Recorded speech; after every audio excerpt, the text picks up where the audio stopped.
गोड्डा दौराए अजमेर साप्ताहिक एक्सप्रेस का उद्घाटन आज गोड्डा स्टेशन पर माननीय सांसद निशिकांत दुबे द्वारा हरी झंडी दिखाकर रवाना किया गया। इस अवसर पर मालदा मंडल के मंडल रेल प्रबंधक मनीष कुमार गुप्ता तथा वरिष्ठ शाखा अधिकारी भी उपस्थित थे।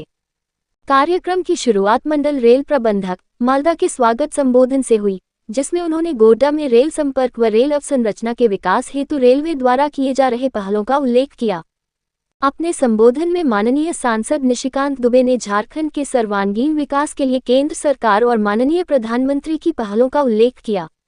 माननीय सांसद निशिकांत दुबे ने अपने संबोधन में झारखंड में रेलवे नेटवर्क के विस्तार की तीव्र प्रगति का भी उल्लेख किया। उन्होंने कहा कि 2022 में इस स्टेशन से रेल संपर्क स्थापित होने के बाद गोड्डा से कई नई रेल सेवाएं शुरू हुई हैं।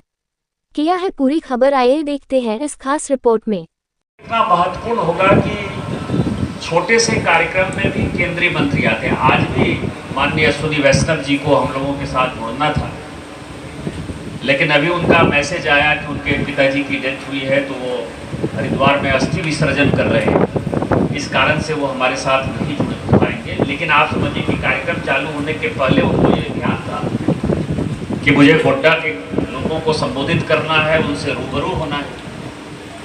इसी से आप अंदाजा लगा सकते हैं कि गोड्डा माननीय प्रधानमंत्री जी के जहन में या केंद्रीय मंत्रियों के मन में कितना बड़ा जो है सेंटर है। अभी जब मोतिहारी में माननीय प्रधानमंत्री जी लोगों को संबोधित कर रहे थे बिहार में, तो उन्होंने बोलते बोलते कहा कि संथाल पुरना को हमको सूरत बनाना है। ये उन्होंने कहा, बिहार में कहा। यदि गिरिडीह होके दिल्ली कोई ट्रेन जा रही है तो वो गोड्डा से खुल रही है। बात पूरा करूं 5 साल, क्योंकि मैं गोड्डा से जाने वाला नहीं हूं। गोड्डा जब तक जनता नहीं जाएगी तब तक नहीं जा। जब तक बाबा भोले का आशीर्वाद है, मुझे दुनिया की कोई ताकत नहीं हरा सकती। इसीलिए मैंने इस बार चुनाव में भी कहा कि मैं चुनाव में वोट मांगने नहीं जाऊंगा, और लोगों ने बिना वोट मांगे हुए मुझे चुनाव जिताया। इसीलिए विकास चलता रहेगा। तीसरा है कि ये रेल लाइन चित्रा बासुकीनाथ हमारे क्षेत्र में, उसके लिए भी राज्य सरकार ने कहा कि हम पैसा नहीं देंगे। हमने उसको भी फाइनल कर दिया, उसका भी टेंडर अगली बार होने वाला है। ये सारे पैसे मैं इसीलिए कह रहा हूं कि जहां जहां रुकता है मामला, वहां वहां प्रधानमंत्री आते हैं और उनको संथाल पुरना का, इस गोड्डा का विकास करते हैं। आज ही फाइनल हुआ अलाइनमेंट। आप लोगों के लिए एक और खुशखबरी दे रहा हूं कि यहां का विकास यदि नहीं हुआ संथाल पुरना का, उसका कारण है कि हमारे पास बंदरगाह रक्सौल से हल्दिया 8 लेन का अलाइनमेंट जो बंगाल को जोड़ेगी सीधा नेपाल से, उसको कल ही केंद्र सरकार ने फैसला किया कि 40,000 करोड़ से हम बनाएंगे। और वो जब चलेगी रक्सौल से, तो रक्सौल होते हुए वो मेरे देवघर में आएगी। देवघर और सरैया हाट का जो बॉर्डर है जमुनिया गांव, वहां उसको टच होगी और उसके बाद सोना ठगाई ठाड़ी और पालोजोरी होते हुए जाएगी। गोड्डा के आदमी को मुश्किल से 2.5 पौने 3 घंटे में आप लोग कलकत्ता पहुंच जाइएगा। उसका भी काम अगले साल से हम चलेंगे। 40,000 करोड़ का ट्रेन का नाम है बेंगलोर गोवा एक्सप्रेस। यहाँ से गोवा जाना होगा, गोवा जाइए। यहाँ से बेंगलोर जाना है, बेंगलोर जाइए। और इसीलिए नहीं कि यहाँ से लोग मजदूर विस्थापन पलायन करेंगे। अभी डीआरएम साहब बता रहे थे, मैं भी देखते रहता हूँ कि सर 4 साल पहले जो है गूगल पर हम देख रहे थे, गोड्डा ऐसे दिखाई दे रहा था, आज ऐसे दिखाई दे रहा है। और 4 साल के बाद गोड्डा जो है मुकाबला करेगा कि देवघर, हम ही कहेंगे कि देवघर मेरा सबसे बड़ा शहर है कि गोड्डा मेरा बड़ा शहर है। और जितना काम यहाँ हुआ, ये अभी मैं बता रहा था इनको, डीआरएम साहब को, कि पहले हम पुरैया हाट से यदि ये स्टेशन आना होता तो कम से कम 40 मिनट लगता। आज हम जो है 10 से 15 मिनट में हड़बड़ाते हुए आ गए, एकदम आराम से गाड़ी चलाते, पता ही नहीं चला कि हम गोड्डा रेलवे स्टेशन आ गए। राजेश झा जी ने कहा कि भैया यहाँ आवे छे लोग, दिव्यांग आवे छे, महिला आवे छे, बच्चा आवे छे, यहाँ एस्केलेटर ने इतना ऊंचा छे, ये सामने बैठे हुए। हमने कहा लग जाएगा, देखिए लग गया। इधर बन रहा है लिफ्ट। अभी डीआरएम साहब बता रहे थे कि जो सेकेंड फेज है इसका, उसमें गोड्डा रेलवे स्टेशन केवल इस तरफ नहीं, अब गोड्डा रेलवे स्टेशन उस तरफ भी होगा। सेकेंड एंट्री जो है गोड्डा स्टेशन का होगा। ये सारा विकास किस लिए हो रहा है? क्योंकि आप लोगों ने भारतीय जनता पार्टी को बनाया, आप लोगों ने मोदी जी को देश का प्रधानमंत्री बनाया है। और मोदी जी को प्रधानमंत्री बनाने के लिए जो लोग हमेशा चिंतित रहते हैं, मैंने हमेशा कहा कि निशिकांत दुबे से परेशानी हो सकती है, लेकिन आप लोगों को यदि लगता था 400 पार में कि 399 हो जाएगा तो क्या दिक्कत है, उस 399 ने मोदी जी को 241 पर ला दिया। इतना विकास करने के बाद कोई 241 पर आता है? आप लोग उस व्यक्ति के ऊपर भरोसा करिए। दलित, शोषित, आदिवासी, वंचित, ओबीसी, फॉरवर्ड, क्योंकि इकोनॉमिकली वीकर सेक्शन को भी उसी आदमी ने रिजर्वेशन दिया। मोदी जी ने वो भी तय किया कि हम देंगे, और इसीलिए मैं आपको दूसरी खुशखबरी दे रहा हूं, उसका टेंडर हो गया है 531 करोड़ का।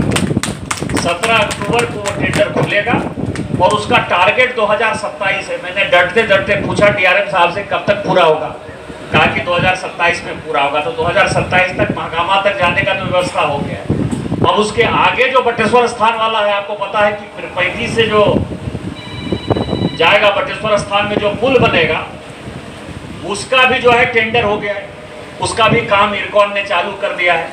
तो अब बीच का जो हिस्सा है वो केवल 2029 तक, जो मुझे लग रहा है कि थोड़ा सा परेशानी हो सकता है, वो महगामा से जो तिरुपति रेल लाइन जाएगा, उतना ही थोड़ा सा दिक्कत लग रहा है। लेकिन ये मोदी जी की सरकार है, मुझे लगता है भगवान ने चाहा, बाबा भोले का आशीर्वाद रहा कि मेरे मुंह से जो निकला है वो पूरा होगा। और मैं इसीलिए कहता हूँ कि परिसीमन में कई एक लोग कहते हैं कि तो गोड्डा से हो कि नहीं, देवघर चलो जो। अरे गोड्डा के आदमी हमरा एमपी बनेला छे, गोड्डा के कारण हमें एमपी छे। गोड्डा नहीं होती तो हम कभी जीवन में एमपी नहीं बनबे, तो सब मैं छोड़ी दिया, हम गोड्डा थोड़े छोड़े वाला आंदोलन करना चाहिए। यदि वो कोचिंग कॉम्प्लेक्स नहीं बनेगा तो ये सारी ट्रेनें जो 9 ट्रेन यहाँ से गोड्डा से खुल रही है वो सारी बंद हो जाएगी। उसकी साफ सफाई चाहिए, और साफ सफाई के लिए कोचिंग कॉम्प्लेक्स चाहिए। और इस देश में जितना भी स्कूल बना, कॉलेज बना, अस्पताल बना, वो सब लोगों ने दान किया है। आजादी के आंदोलन में जितने लोग शहीद हुए, उनको ये नहीं पता था कि उनके परिवार का क्या होगा। इसी गोड्डा में कम से कम 50 स्वतंत्रता सेनानी परिवार को मैं जानता हूं जो भूखे पेट मर रहे हैं, उनको कोई रोजगार नहीं है, उनको कोई काम नहीं है। जाति पाति से होता, धर्म से होता। अब आज ही जो ट्रेन दिए, हमको पता है यहाँ कई एक लोग बैठे हुए होंगे अजमेर, मुझे पता है क्योंकि अब तो बूथ वाइज काउंटिंग होती है, कि मुसलमान हमको वोट नहीं देता, सच। लेकिन जहां तक मोदी जी के विकास का सवाल है, उसके लिए सांसद हो जाने के बाद या माननीय प्रधानमंत्री जी के प्रधानमंत्री हो जाने के बाद जिसने वोट दिया उसके भी वही माननीय प्रधानमंत्री हैं, हम ही माननीय सांसद हैं, और जिसने वोट नहीं दिया उसके भी हम ही सांसद हैं। तो हमने विकास में कभी जो है ये औरंगेबाजी नहीं की कि हम मान नहीं देंगे, इसीलिए ये ट्रेन अजमेर जाती। और इस बीच में जो 2 लोग हैं जिनका कि मैं बड़ा सम्मान करता हूं, और मुझे लगता है कि समाज में वो 2 लोग जब तक हैं तब तक ये संथालपना का अस्तित्व बचा हुआ है। एक का नाम है बंगाली। बंगाली जहाँ रहेगा वहाँ रविंद्र संगीत, गाना, ये सारी चीज़ें होती रहेंगी। और दूसरे का नाम है मारवाड़ी। वो जहाँ रहेगा वो मंदिर बनाते रहेगा, हम लोगों के लिए आधा जो है प्रॉब्लम सॉल्व करता रहेगा, क्योंकि भक्ति में जो डूबा रहेगा वो चोरी नहीं करेगा, चकारी नहीं करेगा, डकैती नहीं करेगा, बायां दायां नहीं करेगा। और डीआरएम साहब और एसडीएम साहब बैठे हुए हैं। झारखंड सरकार ने, जब भारतीय जनता पार्टी की सरकार थी, तो उसने लिखकर चिट्ठी दिया कि ये गोड्डा पाकुड़ के लिए 50% पैसा राज्य सरकार ने। जब झारखंड मुक्ति मोर्चा की सरकार बन गई तो मुझे खुशी हुई कि ये ज्यादा अच्छा से बनेगा, क्योंकि इस रेल लाइन का जो मैक्सिमम हिस्सा है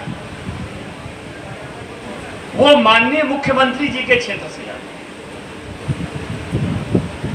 लेकिन सब पैसा तो मैया योजना में चला गया, विकास से क्या मतलब है। झारखंड सरकार ने फाइनली कह दिया कि मेरे पास पैसा नहीं है, और हम उस प्रोजेक्ट में पैसा नहीं दे सकते। मैं मतलब पहला ऐसा क्षेत्र समझता हूँ या पहला ऐसा सांसद होगा, मंत्री होगा, मुख्यमंत्री होगा जिसको कि अपने इलाके में भी रेल लाइन नहीं बना। मंच पे आसीन माननीय सांसद गोड्डा डॉक्टर निशिकांत दुबे जी, उपस्थित सभी सम्मानीय अतिथि, रेलवे के अधिकारीगण एवं कर्मचारीगण, सभी जनप्रतिनिधिगण, प्रिंट एवं इलेक्ट्रॉनिक मीडिया के साथीगण, आप सभी को मेरा सादर अभिवादन एवं हृदय से धन्यवाद। आज का यह स्वर्णिम क्षण केवल रेल सेवा विस्तार का नहीं, अपितु इस क्षेत्र की सामाजिक और आर्थिक प्रगति में एक बड़ा कदम है। जो भी मेल एक्सप्रेस ट्रेन है वो गोड्डा को दिल्ली, मुंबई, पटना, रांची और लखनऊ को पहले से ही कनेक्टिविटी प्रदान कर चुकी हैं और आज की ये ट्रेन गोड्डा को अजमेर से जोड़ेगी। यह कनेक्टिविटी नहीं बल्कि विकास की जीवन रेखा है।